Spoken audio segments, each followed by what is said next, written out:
Selamat malam teman-teman semua. Malam ini saya mau mempresentasikan materi tentang kelas kata dalam bahasa Indonesia.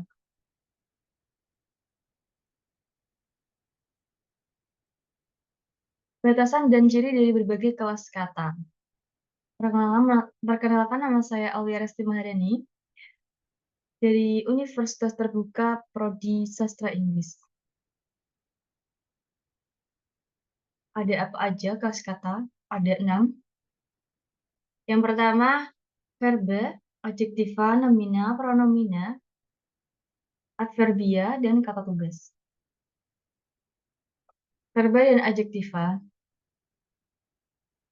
Pengertian verba menurut Tata Bahasa Baku Bahasa Indonesia berdasarkan semantisnya, verba atau kata kerja merupakan kata-kata yang menyatakan perbuatan, proses, atau keadaan yang bukan sifat. Ciri dapat menyatakan perbuatan atau aksi, menyatakan proses, menyatakan keadaan. Contoh, adik mandi menyatakan aksi, air itu untukku menyatakan proses, ibu tidak suka pecel menyatakan keadaan, ibu sedang geram, ibu sedang marah. Pengertian adjektiva. Adjektiva adalah kata sifat yang memberikan keterangan lebih khusus tentang sifat atau keadaan orang, benda, atau binatang. Ciri dapat diberi keterangan pembanding, dapat diberi keterangan penguat, dapat diulang dengan awalan se dan akhirannya. Contoh, tanah itu luasnya 15 hektar. Akhirannya, warna mobilnya biru. Biru itu di sini berarti kata sifat ya teman. Hari ini cukup tenang, tidak wajar. Kalau misal dikasih dengan awalan se, jadi sewajarnya. Berarti masuk dalam ciri-cirinya. Lanjut. Adverbia dan nomina. Adverbia adalah kata yang menerangkan atau membatasi verba, adjektiva, numeralia, nomina aplikatif, atau kalimat.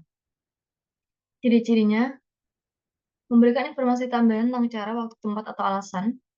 Contoh, dia sangat mencintai istrinya. Jadi sangat di sini adalah adverbia. Dia memberikan keterangan pada kata mencintai. Tidak mempunyai makna leksikal sendiri karena berfungsi melengkapi informasi dalam kalimat.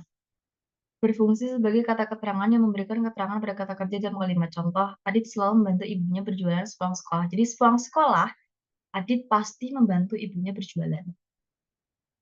Nomina atau kata benda adalah kata yang mengacu pada manusia, binatang, benda, konsep atau pengertian, dan segala sesuatu yang dibendakan.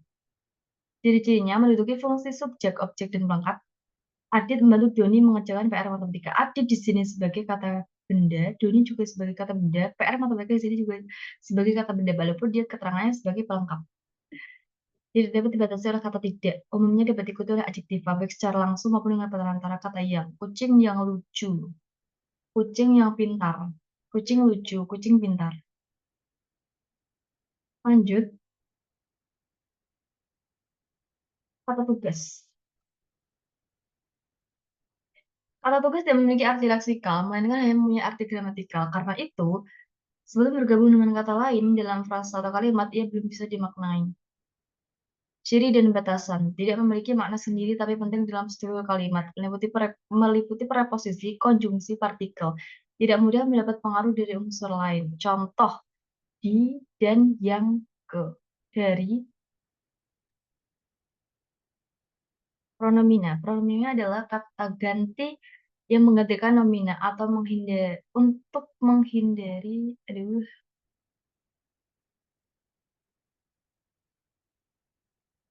kata ganti yang menggantikan nomina untuk menghindari pengulangan. Contoh, saya, kamu, dia, mereka. Dalam bahasa Indonesia dikenal 3 macam pronomina. Pronomina personal, ini salah ya, kurang enak. Pronomina penunjuk dan pronomina penanya. Pronomina personal mengacu ke orang atau diri sendiri. Pronomina penunjuk dibagi menjadi penunjuk umum, tempat, dan ikhwal. Pronomina penanya biasa dipakai sebagai pemarkah pertanyaan. Dan kita sampai pada akhir slide, yaitu kesimpulan. Jadi memahami kelas kata dapat membantu kita memahami fungsi kata dalam kalimat, terutama dalam bidang linguistik.